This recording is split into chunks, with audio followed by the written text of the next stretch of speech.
La France, sous confinement, est maintenant en guerre contre le nouveau coronavirus. Le président a exhorté les citoyens à rester chez eux et en utilisant un langage militaire pour faire le point. Nous sommes en guerre.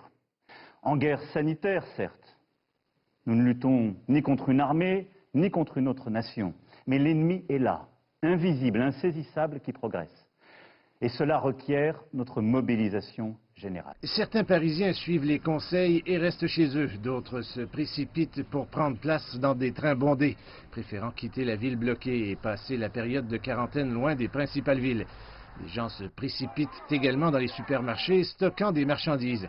Malgré que les magasins d'alimentation resteront ouverts, 100 000 policiers supplémentaires patrouillent à travers la France pour veiller à ce que les gens aient une raison valable de se déplacer et un document écrit. Et le premier contrôle, il m'a dit « Ah, c'est du sport, c'est ok, c'est bon ». Alors j'ai dit « Vous êtes sûr, Châtenay-Malabry, distance ». Il dit « Non, c'est pas grave, du moment où vous faites du sport, c'est bon ». Et le deuxième contrôle, il m'a dit « Non, c'est à proximité du domicile », parce que c'est vrai, c'est à proximité du domicile. Il m'a dit « C'est la rue en face, c'est autour de chez vous ». La vie quotidienne est perturbée par des mesures jamais vues auparavant en temps de paix. Voici les Champs-Élysées, l'avenue commerçante la plus célèbre de France. Elle devrait être remplie de touristes et de gens qui vaquent à leurs occupations quotidiennes. Mais aujourd'hui, c'est calme et on n'y voit presque personne. Les véhicules sont contrôlés aux frontières, tout comme ils le sont dans les pays voisins, l'Espagne, l'Allemagne et l'Italie, pour réagir face à l'épidémie.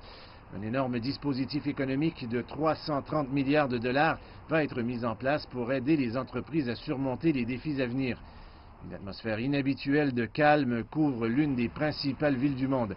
C'est un territoire inconnu pour la France dans la lutte contre l'épidémie de coronavirus.